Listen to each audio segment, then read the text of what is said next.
back to, or you have people coming back to the theater, our communities coming back to the theater to support local artists as well as, other artists, not just big names, so to say. There's a lot of what people have to say in the local community, as you can see. I have to agree with you and everybody 100%. But one thing I didn't learn from doing stuff, if that's what the audience want to see, sometimes you have to do it. Like you say, if it's a gospel song you got to throw in there, you throw it in there. I don't know, in my opinion, I don't know if that's a play or not a play.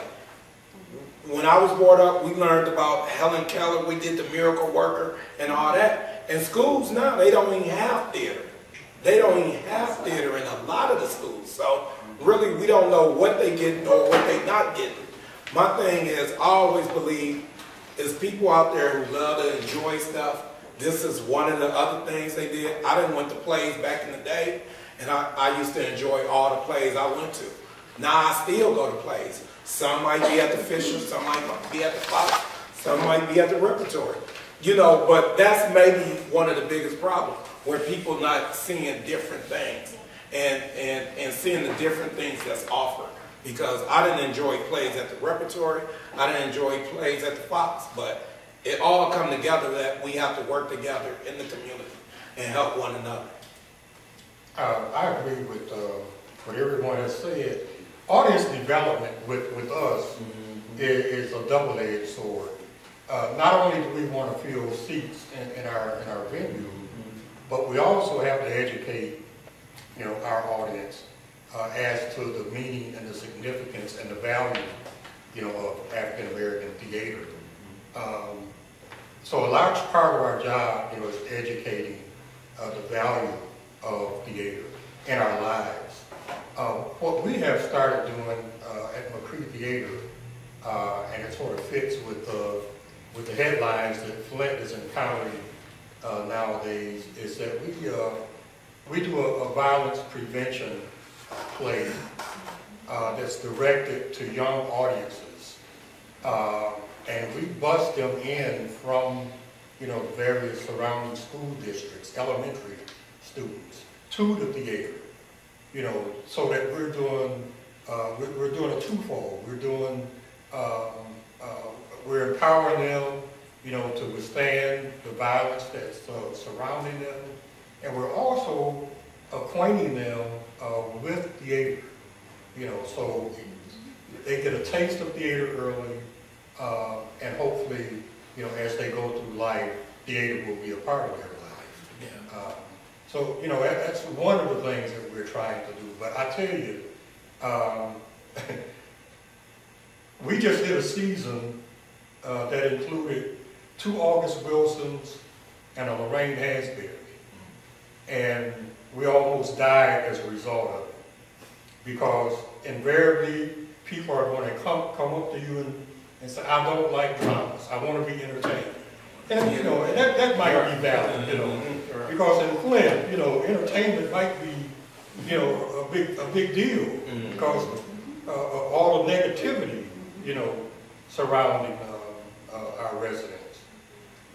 So, I don't think we need to make apologies for entertainment, but we have to stay true, to the art as well, and that's a delicate balance. That's interesting that you said it, because there's nothing wrong with entertaining, you're absolutely right about that. But if a child is given their wishes, I think they need cotton candy a hell of a lot more than they would eat broccoli. Right.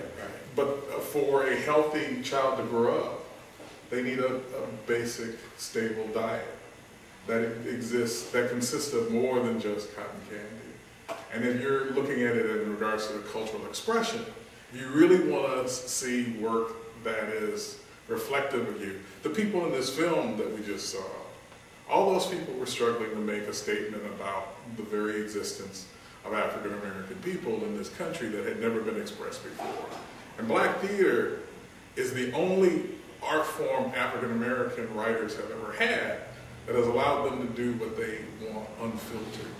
You understand what I'm saying about that? It is the only art form where we have been able to say what we feel strongly in an uncompromised manner.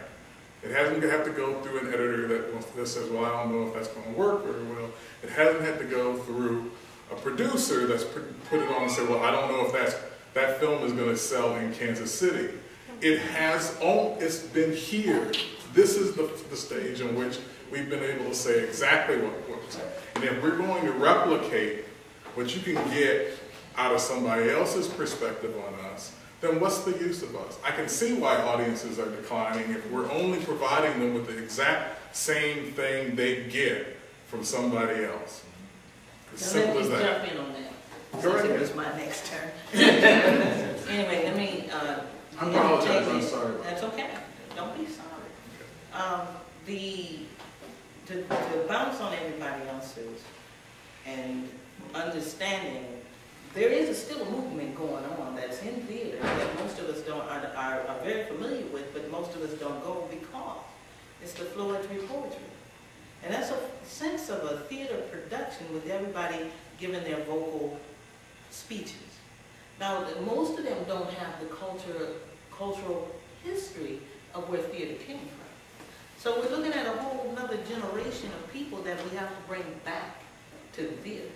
So even with the entertainment, because we discuss this a lot at McCree, but many times our audiences do come for the music, regardless of what type of music it is.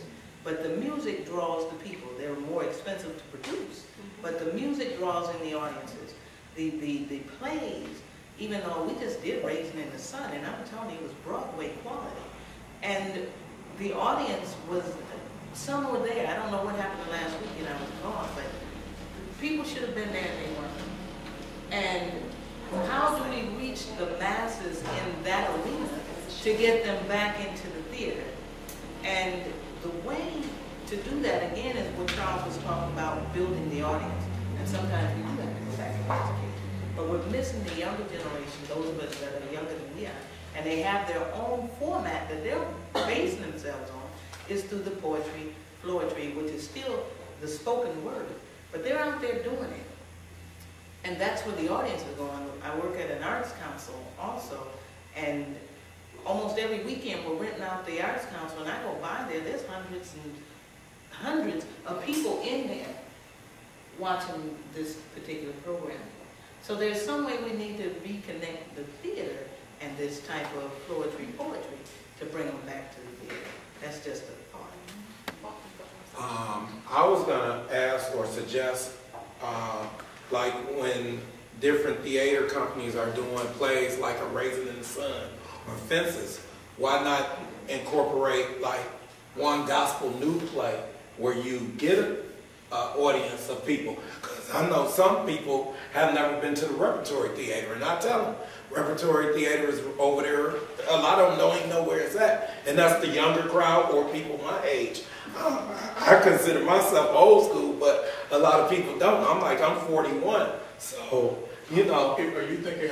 Okay, first off, number one, I'm not the Detroit Right, rep. right. Number two, Detroit rep is not a black theater. Right, that's true So why too. are you keep looking at me? Oh no, I'm just asking questions in general. Okay. Like, you know, like he didn't just did a Raisin in the Sun, and you did.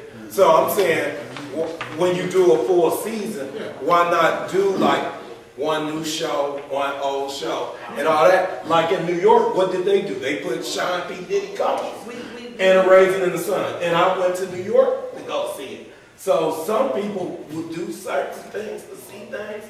You know, we don't know. You know, I'm just saying as an ideal, you know, like mixing it in. That's what I was asking.